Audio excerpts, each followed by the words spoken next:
말씀입니다. 아멘. 할렐루야. 금요일에 오신 여러분들 진심으로 사랑하고 또 환영합니다. 우리가 오늘 본문의 말씀은 우리에게 아주 익히 잘 아는 말씀입니다. 주일학교 시절부터 귀에 못이 박히도록 들어온 말씀, 엘리야와 바알의 선지자 450명의 대결. 우리는 너무 많이 들어온 말씀입니다. 특별히 본문의 마지막으로 가면서 보여주는 클라이막스는 우리로 하여금 이 본문을 읽을 때마다, 읽고 또 읽을 때마다 희열을 느끼게 합니다. 이 본문을 간략하게 요약하면 그런 겁니다. 이스라엘에 3년 동안 비가 내리지 않았습니다. 17장 1절의 말씀을 보면 이렇게 시작됩니다. 길르앗의 디셉에 사는 디셉 사람 엘리야가 아합에게 말하였다. 내가 섬기는 주 이스라엘의 하나님께서 살아계심을 두고 맹세합니다. 내가 다시 입을 열기까지 앞으로 몇 해 동안은 비는커녕 이슬 한 방울도 내리지 않을 것입니다. 하나님의 말씀에 의해서 이스라엘에 3년 동안 비가 내리지 않습니다. 그리고 우리가 읽은 18장 1절을 보면 3년이 지난 후에 다시 하나님이 엘리야를 통해서 이스라엘에 비를 내리시겠다는 말씀을 하면서 본문이 시작됩니다. 이스라엘의 백성들이 그토록 기다렸던 비, 3년 만에 하나님께서 다시 이스라엘에 비를 주시겠다고 약속하십니다. 하나님께서 엘리야에게 하신 이 말씀은 단지 이스라엘에 비를 줄게라는 그 말씀이 3년 동안 가물었던 그 땅에 비를 내리는 것에서 끝나는 것이 아니라 아세라의 선지자, 바알의 선지자와 엘리야의 대결로까지 이어집니다. 그런데 우리는 이 사건에서 이 사건 전체를 볼 때 우리의 포커스가 가는 것, 우리가 집중하고 대부분 기억하는 사건은 초자연적으로 일어나는 사건입니다. 37절과 38절의 말씀입니다. 엘리야가 하나님께 기도했고 기도하니까 하나님의 불이 내려와서 엘리야의 제단에 있는 모든 재물과 나무를 태웠다는 사건. 우리가 더 놀라고 희열을 느끼는 사건은 엘리야가 거기에 사람들을 시켜서 들통에 있는 물을 4개의 들통을 3번이나 갖다 부었는데 그 도랑에 있는 물까지 다 태워버리는 하나님의 불이 임했다는 사건이 우리로 하여금 막 클라이막스를 느끼게 하고 희열을 느끼게 합니다. 그래서 우리가 이 본문을 읽을 때는 마치 내가 갈멜산의 엘리야인 것처럼, 마치 내가 아세라의 선지자, 바알의 선지자와 싸워서 이겼던 것 같은 굉장히 큰 희열을 느낍니다. 저도 초등학교 때부터 이 말씀을 읽고 또 읽고 들어올 때마다 느꼈던 감정은 역시 하나님이구나, 하나님 살아계시구나, 하나님 역시 우리 편이구나라는 생각입니다. 그런데 우리가 간과하는 부분이 있다면 이 과정 가운데 엘리야가 느꼈던 감정입니다. 22절, 18장 22절의 말씀을 보면 엘리야가 이렇게 고백합니다. 우리 22절 성경에 한번 같이 보면서 읽겠습니다. 시작. 그래서 엘리야는 백성들에게 다시 이렇게 말하였다. 주님의 예언자라고는 나만 홀로 남았습니다. 그런데 바알의 예언자는 410명이나 됩니다. 중요한 것은 그겁니다. 옳은 길에 선다라는 것, 우리가 하나님의 편에 선다라는 것은 외로움이라는 것을 반드시 감수해야 하는 것입니다. 정확히 보면 이 엘리야의 선지자와 바알의 선지자의 싸움은 엘리야가 먼저 시비를 건 것도 아니고 하나님이 시작하신 겁니다. 하나님이 임의로 엘리야에게 내가 이스라엘에 3년 동안 비를 내려주지 않을게. 또 3년이 지나니까 자, 이제 내가 비를 줄게 라고 하면서 하나님이 시작하신 싸움입니다. 엘리야는 중간에 끼어 있는 거예요. 근데 엘리야가 느끼는 감정, 그 외로움, 그 고독을 그는 감내해야 했다는 것입니다. 여러분, 우리가 세상 가운데 그리스도인으로 살아간다는 것, 믿음의 사람으로 살아간다는 것, 하나님 편에 서서 살아간다는 것은 우리가 외로움을 감당하고 감내하며 살아가야 합니다. 그런데 중요한 것은 그 외로움이 우리를 주눅들게 하는 것은 아닙니다. 18장 전체를 보면 엘리야가 외롭지만 나만 홀로 남았다고 고백하지만 그가 바알의 선지자, 아세라의 선지자 앞에서 주눅들지 않습니다. 쫄아가지고 막 이렇게 싸움해보자 이런 게 아니라 당당하게 싸워보자, 누가 진짜 신인지 한번 대결해보자라고 당당하게 나간다는 것입니다. 왜냐하면 그가 서 있는 편이 비록은 외로운 길일지라도, 나 혼자 서 있는 길일지라도 내가 옳은 길이라는 확신이 있기 때문입니다. 바라기는 저와 여러분의 삶에 걸어가는 그 길이 외롭고 힘들고 어려울지라도 그 말씀에 대한 확신 하나 가지고 걸어가는 귀한 삶이 되시길 주님의 이름으로 축원합니다. 대결이 시작되고 바알의 예언자들이 먼저 하나님의 이름을 부르며 하나님이 아니라 신의 이름을 부르면서 춤을 추고 심지어 몸에 상처를 내면서까지 신의 응답을 기대하며 기다립니다.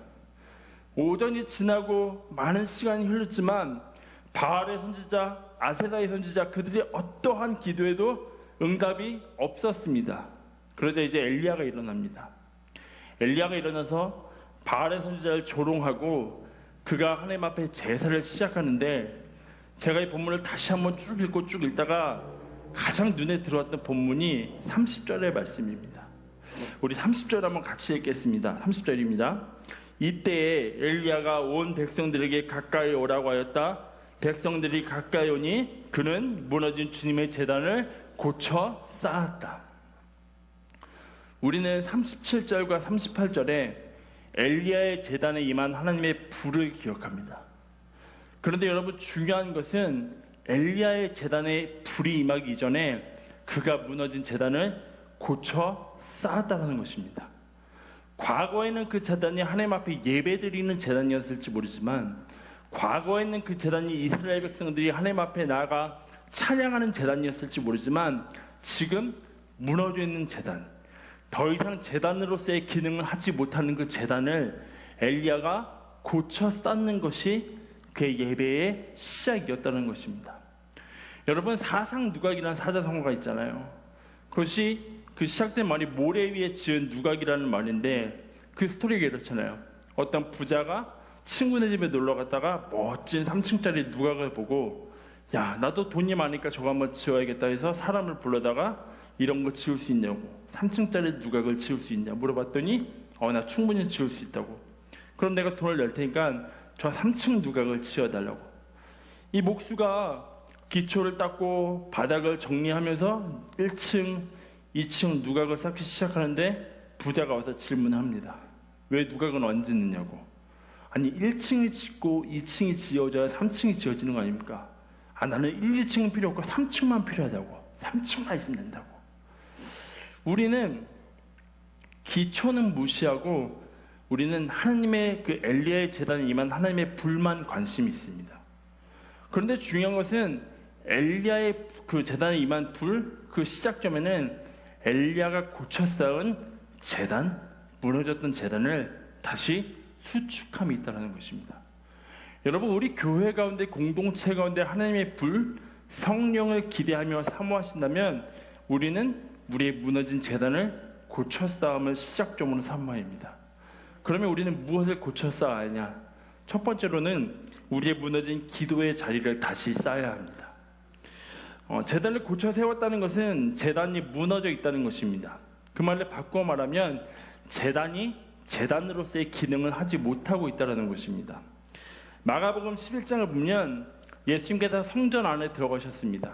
우리가 잘 아는 성전 청결 사건입니다. 사람들이 물건을 사고 팔고 많은 매매가 이루어질 때에 예수님이 그 상을 뒤집어 엎으시면서 하신 말씀, 내 집은 만민이 기도하는 집이라 일컬음을 받을 것이다 라는 것입니다. 그런데 우리가 이 말씀에서 오해하는 부분이 있다면, 예수님이 내 집은 만민이 기도하는 집이다 라고 말씀하셨다라는 것입니다. 그런데 그 말씀을 잘 보면 내 집은 만민이 기도하는 집이라 일컬음을 받을 것이라는 것은 앞으로 그렇게 되어져야 한다는 것입니다. 그 책임은 우리에게 있다는 것입니다. 우리가 교회에 와서 끊임없이 회의만 하면 이 교회는 회의하는 집이 되고, 우리가 이 자리에 와서 끊임없이 친교만 하면 교회는 친교하는 집이 됩니다. 교회가 만민이 기도하는 집이 되려면 우리가 이곳에 무너진 기도의 자리를 끊임없이 쌓아가고 세워가는 과정이 있어야 이 집이 만민이 기도하는 집이 되는 것입니다.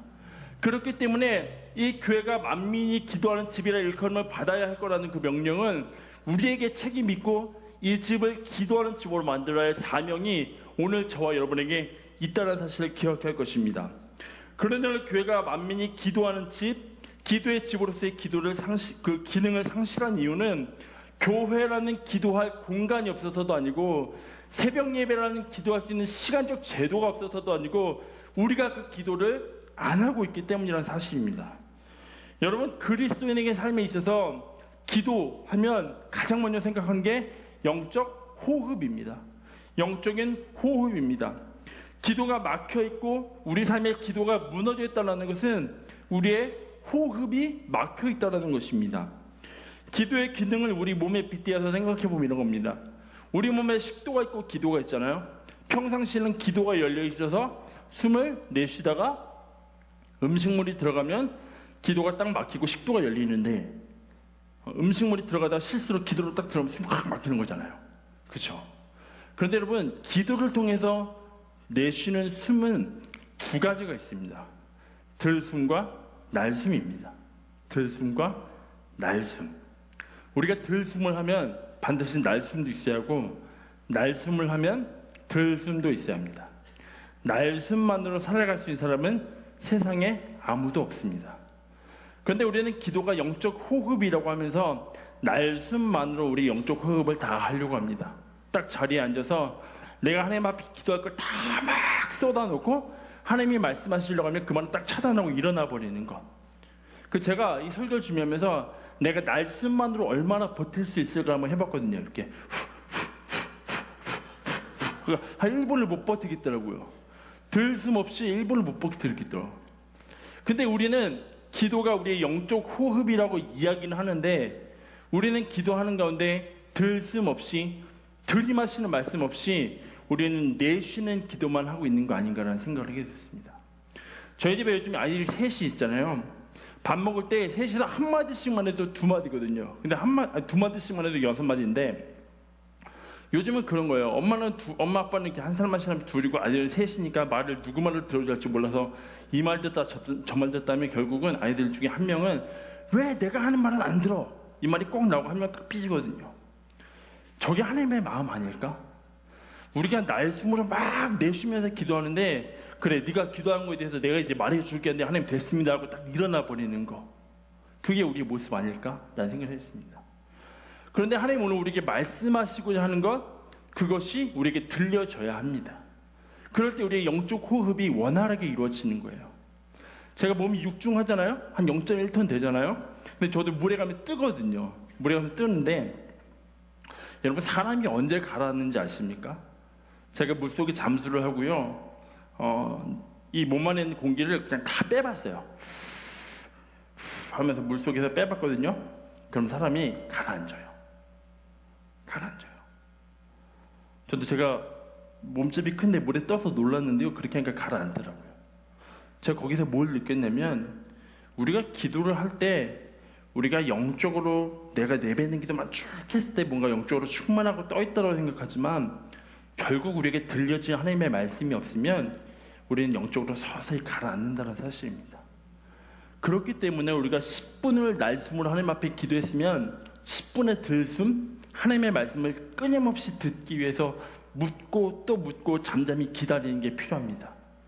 그래서 우리가 첫 번째 찬양을 오는 거 보면, 주님보다 앞서지 않고 겸손하게 주님의 말씀을 기다린다는 것. 언제 임할지 모르지만 그 말씀을 기다리는 것, 그것이 그리스도인의 삶에 요구되어지는 모습입니다. 이것이 중요한 것은 무엇이냐면, 우리가 기도의 맥을 언제든지 놓칠 수 있습니다. 기도의 흐름을 언제든지 우리가 놓칠 수 있습니다. 그래서 끊임없이 다시 기도하고 다시 기도하고 다시 기도하면서 우리의 무너진 기도의 재단을 다시 쌓고 다시 쌓고 다시 쌓아가야 하는 것입니다. 지난 6월 3일날 수련회를 위해서 PTA 모임이 있었습니다. PTA 분들이 한 10분 정도 모였는데, 제가 거기에 레저 사이즈 페이퍼를 한 장 딱 가져서 내밀었습니다. 무슨 페이퍼냐면 수련회를 위한 PTA 릴레이 금식 기도표입니다.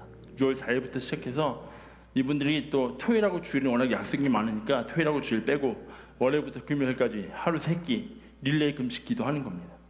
감사하게도 부모님들이 참 많이 사인업을 해주셨습니다. 그러면서 솔직히 금식이 어려우신 분들은, 목사님 제가 금식은 어렵지만 아이들을 위해서 기억하고 계속 기도하겠습니다라고 올리신 분도 있습니다. 그런데 교회 공동체가 기도를 계속 쌓아간다는 것, 기도의 자리를 계속해서 쌓아간다는 것은 끊임없이 기도의 끈을 이어가는 것입니다. 목장을 위한 기도, 교회를 위한 기도, 선교회를 위한 기도, 다음 세대를 위한 기도, 이 기도의 끈을 계속해서 이어가는 것입니다. 데살로니가전서 5장 17절에 보면 쉬지 말고 기도하라고 말씀하는 걸 우리가 오해하는 게 don't take rest, 너네 쉬지 말고 휴식도 취하지 말고 기도해 라고 생각하지만 영어 성경에 보면 don't take rest가 아니라 continually, 계속해서 지속적으로 기도하는 것입니다. 개인적인 기도의 끈을 계속해서 이어가면서 동시에 공동체의 기도의 끈을 놓지 말고 계속해서 기도의 자리를 다시 세우고 다시 세우고 다시 쌓아갑니다. 여러분, 중요한 것은 이건 기본이라는 것입니다. 성령의 임재를 위해 기도의 자리를 계속해서 쌓아나가는 것은 기초지 어려운 거 아니고요. 우리가 뭐 그거 하면서 내가 기도했어 이거 아니고요.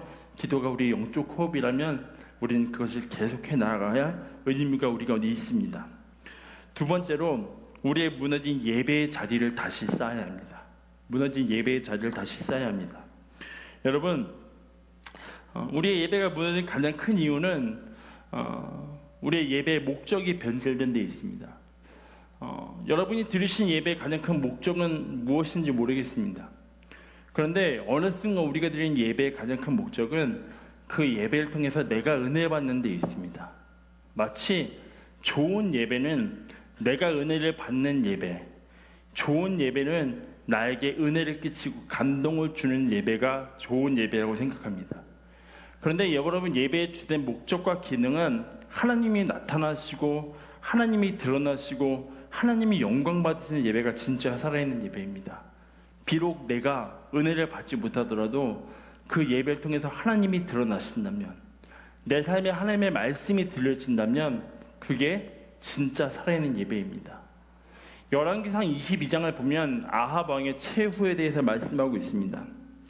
유다 왕 여호사밧은 자녀의 혼인을 통해서 이스라엘 왕 아합과 동맹을 맺었습니다. 그런데 여호사밧은 이 동맹이 마음에 편하진 않았습니다. 왜냐하면 여호사밧은 하나님을 경외하는 사람이었고 아합은 우상을 섬기는 사람이었기 때문입니다. 그런데 아합과 여호사밧이 동맹을 해서 수리아와의 전쟁을 나가게 되는데, 이 전쟁에 나가면서 아합이 이스라엘의 예언자 400명을 모읍니다. 그런데 여러분, 중요한 사실은 뭐냐면 이 400명이 아세라의 선지자나 바알의 선지자가 아니라 여호와의 선지자 400명이 모였다는 것입니다. 그들이 이구동성으로 아합에게 이야기합니다. 올라가서 치소서, 하나님이 그들을 왕에게 붙이실 것입니다. 승리를 보장합니다. 그런데 여호사밧이 이게 찜찜하니까 아합에게 다시 한번 묻습니다. 우리가 또 물을 사람이 없습니까? 그러자 아합이 한 사람을 더 데려옵니다. 근데 아합이 그리 탐탁해하지 않습니다. 왜냐하면 이물라의 아들 미가야라는 선지자인데, 그 미가야는 늘 아합에게 좋은 예언을 하지 않기 때문입니다. 역시나 아합에게 불길한 예언을 합니다. 그리고 아합은 그 말대로 죽습니다. 아합은 한 명의 선지자의 말을 듣지 않고 400명의 예언자의 말을 들었습니다. 왜요? 확률적으로 높아서 더 다수가 이야기하니까?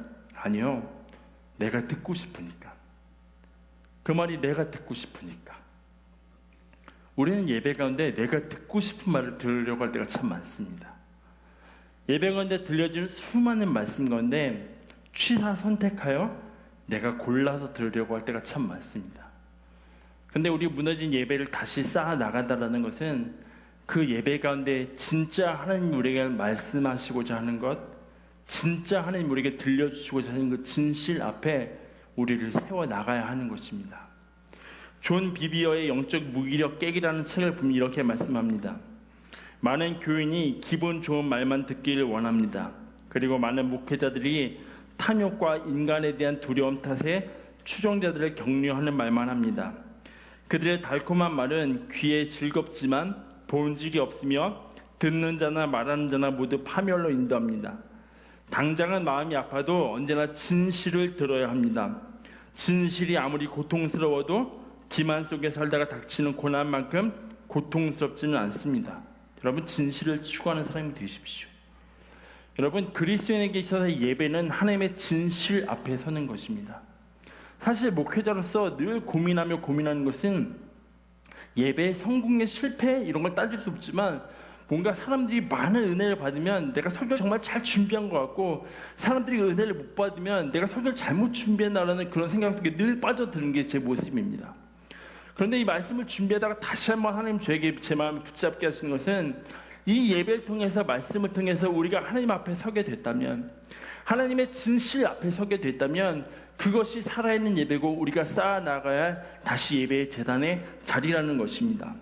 때로 그것이 우리의 삶의 수많은 것들을 포기하게 하고 많은 부분의 수정을 요구할지라도 그 하나님 앞에 말씀 앞에 서는 것 그것이 예배의 제단을 다시 쌓아나가는 것입니다. 그때 우리에게 성령의 역사가 임재하는 것입니다.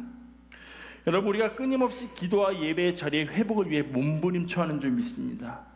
그리할 때에 우리 가운데 오늘날 성령이 사라진 시대, 성령이 소멸되어진 시대라고 하지만 그때에 우리 가운데 다시금 성령의 역사가 나타나고 우리 예배가 임재하신 성령의 은혜를 경험할 수 있는 것입니다. 그런데 그 이유는 다른 것이 아닙니다. 우리의 영적인 무기력함이 어느 순간에 확 찾아오기 때문입니다. 우리의 영적인 무기력함이 한순간에 찾아오기 때문입니다.